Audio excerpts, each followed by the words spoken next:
मीरपुर नाम के शहर में तेजस अपनी पत्नी नीरू के साथ रहता था। पति पत्नी दोनों ही नौकरी करते थे। एक दिन तेजस गांव अपनी माँ के पास फोन करता है। हेलो, प्रणाम माँ। जीते रहो माँ, तुम दादी बनने वाली हो हैं? अरे वाह, ठीक है बेटा, मैं कल ही आती हूँ।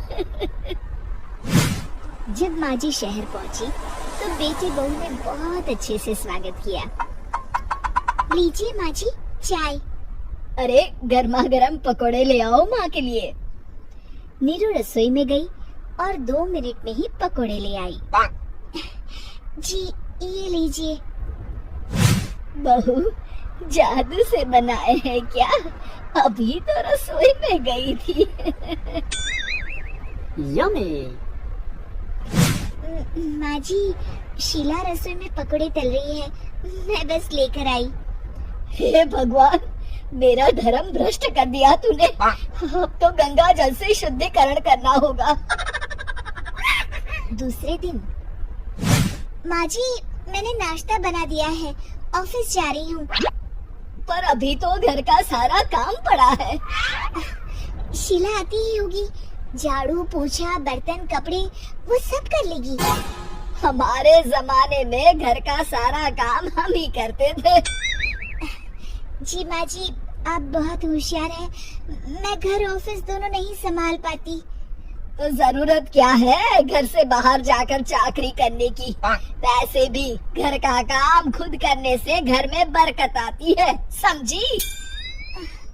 पर माँ जी, पर वर कुछ नहीं, इस महीने की पगार मिले फिर ऑफिस बंद है। हाँ।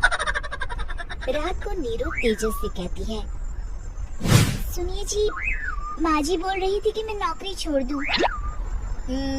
वैसे ठीक ही तो है, अभी तुम्हें आराम की जरूरत है। फिर भी आराम कहाँ, शीला को छुड़ाने के लिए बोल रही थी। तो अब 24 घंटे में इतना काम तो कर ही सकती हो।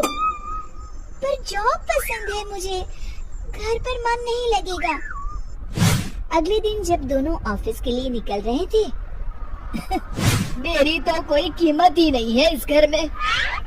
माँ जी, आजकल महंगाई बहुत है, रहन सहन भी बदल गया है। दोनों नौकरी करते हैं तभी ठीक रहता है। अच्छा, तू कहना क्या चाहती है? मेरा बेटा तुझे बिठा के खिला नहीं सकता? तू ही इस घर का खर्च चला रही है, हैं? नहीं माँ जी, मेरा वो मतलब नहीं था। मतलब खूब समझती हूँ, ये बाल धूप में सफेद नहीं किए मैंने। हाँ। अब तो ये रोज का काम हो गया था। तेजस भी रोज की झिकझिक से परेशान हो गया था। एक दिन उसने कहा, नीरू, वैसे भी तुम्हें मैटरनिटी लीव मिलने वाली है, तो अभी से ही छुट्टी ले लो। पर क्या, मेरी सैलरी अच्छी खासी है। आखिर नीरू ने रिजाइन कर दिया। जब बच्चा हुआ तो घर में सब बहुत खुश हुए। कुछ दिनों बाद तेजस फाइल देख रहा था। क्या हुआ तेजस, कुछ परेशान लग रहे हो? अब हाँ, वो हमारी जितनी सेविंग्स थी वो तो हॉस्पिटल में और छठी के फंक्शन में खत्म हो गई है नीरू। और अभी वैसे मंदी चल रही है तो मैं बोल रही थी कल मुन्ना को हेपेटाइटिस का टीका लगवाना है। नीरू, क्या पोस्टपोन नहीं कर सकते? नहीं जी, बिल्कुल नहीं। अब तेजस को समझ में आ रहा था कि उससे गलती हुई है। पैसों की कमी का असर घर के माहौल पर भी पड़ रहा था। अगले दिन, बेटा मेरा चश्मा और ये दवाइयाँ ले आना, पर्चा देते हुए माँ जी ने कहा। जी। तेजस, मुन्ना के लिए दूध का डिब्बा और डायपर भी ले आना, और ये किराने के सामान की लिस्ट है, इसे भी लाना है।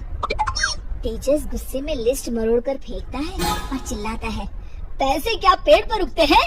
ये ले आना, वो ले आना।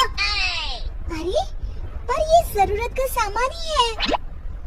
वो गुस्से में बिना कुछ कहे ऑफिस चला गया। अरे लंच तो ले जाइए। नीरू दौड़ कर डिब्बा पकड़ाती है एक दिन खाना खाने के बाद, नीरू, अब तो मुन्ना कुछ बड़ा हो गया, तो अब तुम वापस ज्वाइन कर लो ना जॉब। पर इस रिसेशन में जॉब मिलना बहुत मुश्किल है, ट्राई तो करो। फिर मुन्ना, माँ जी है ना, और एक फुल टाइम मेड भी लगा लेंगे। पर माँ जी, उन्हें तो पसंद नहीं। तभी माँ जी वहाँ आ जाती है और प्यार से नीरू के सर पर हाथ फेरते हुए बोलती है, अब मेरी समझ में आ गया बहू, पहले के और अब के समय में अंतर है। तुम काम शुरू करो, मुन्ना की जिम्मेदारी मेरी। मेरी प्यारी माँ जी। ये कहकर नीरू उनके गले लग गई। शिक्षा, परिवर्तन संसार का नियम है, हमें भी समय के साथ चलना चाहिए। उम्मीद है कि आपको हमारी ये कहानी पसंद आई होगी। कृपया हमारे चैनल को सब्सक्राइब करें और सभी अपडेट्स के लिए बेल आइकन जरूर क्लिक करें। और हाँ, वीडियो लाइक और शेयर करना मत भूलिएगा। Bye bye.